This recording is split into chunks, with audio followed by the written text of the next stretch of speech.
बहादुर दर्जी कहीं दूर एक दर्जी रहा करता था। वह दर्जी कपड़े को सील कर पैसा कमाया करता था। वह बस इतना ही पैसा कमा पाता था जितने से उसका जीवन चल सके। वह दर्ज खुद को बहादुर मानता था। एक दिन वह दर्जी अपने घर दही लेकर आया। उसने अपने दही को रख दिया और काम करने लगा। उसने सोचा कि काम खत्म करने के बाद वह मजे से दही खाएगा। कुछ देर के बाद दर्जी का काम खत्म हो गया तो वह अपने दही को खाने की ओर बढ़ा, पर दही में अब तक बहुत सी मक्खी बैठी हुई थी। दर्जी को उन मक्खी पर गुस्सा आ गया। उसने एक कपड़ से मक्खियों को मारा। कपड़ से मारने के कारण 7 मक्खी तुरंत ही जमीन पर गिरकर मर गई। इससे दर्जी बहुत ही खुश हुआ। उसे खुशी हो रही थी कि उसने कैसे एक बार में 7 को मार गिराया।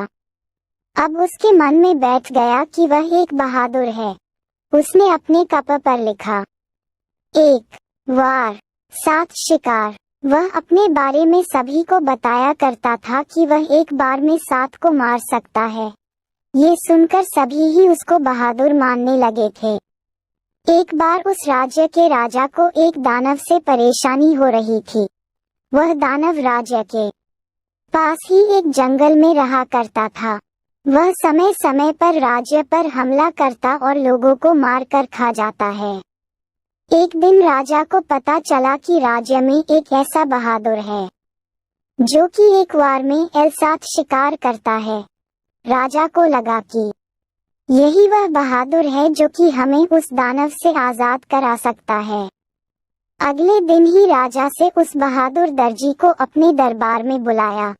ये खबर सुनकर दर्जी रात भर सो न सका। उसे खुद पर बहुत ही गर्व हो रहा था। अगले दिन दर्जी दरबार में पहुंच गया। राजा से अपनी सारी समस्या दर्जी से कह डाली। दर्जी ने कहा, आप चिंता न करें, उस दानव को मैं कुछ समय में ही हरा दूंगा। राजा ने दर्जी से कहा, तुम अपने साथ कुछ सैनिक और हाथियां लेकर जाओ। दर्जी ने तुरंत ही मना कर दिया। उसने कहा, मैं अकेले ही उसे हरा दूंगा। दर्जी अगले दिन ही अपने साथ पनीर का टुकड़ा और चिड़िया लेकर चल दिया। वह दर्जी जब जंगल में पहुंचा तो उसके सामने वह दानव आ खड़ा हुआ। दर्जी ने कहा, मैं तुम्हें मारने आया हुआ, आज मैं तुम्हें मार दूंगा। दानव ने कहा, तुम मुझे कैसे मार सकते हो? अगर तुम्हें विश्वास नहीं है तो मुकाबला करके देख लो। दानव ने एक बड़ा सा पत्थर उठाकर दूर फेंक दिया। दर्जी ने कहा, बस तुम इतना ही दूर फेंक पाए। ये कहते हुए दर्जी ने धीरे से अपने जेब में से चिड़िया को निकला और ऊपर उछाल दिया। चिड़िया आकाश में उड़ गई। फिर वह कभी नीचे नहीं आई। दानव इस दर्जी से थोड़ा डरने लगा।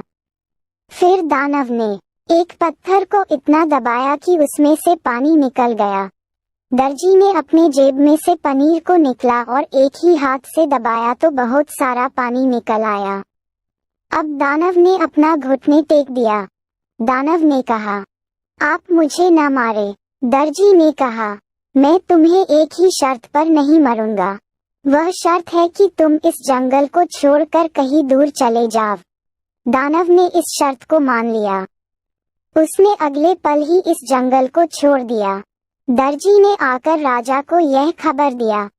राजा इस खबर से बहुत ही खुश हुए।